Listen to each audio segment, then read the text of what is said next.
பன்னீரில் அபிஷேகம் நீரில் அலங்காரம் அதிரூபம் கொண்ட முருகன் நீ புரியாமல் அடியேனும் பிழை 100 செய்தாலும் பொறுத்தருளும் செல்வக்குமரன் பொய்யார மயிலேறும் காட்சி எழியாவும் ஒளி வீசும் தெய்வாம்சமே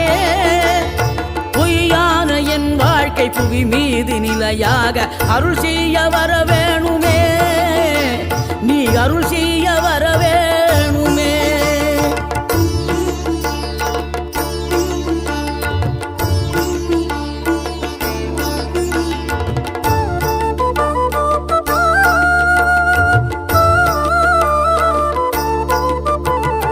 இகழ்தலையும் புகழ்தலையும் ஒரு முகமாய் கருதும்படி செவி உரைத்த முத்துக்குமரன் நீ வறுமையையும் வளமையையும் சமநிலையை உணரும்படி மதி கொடுத்த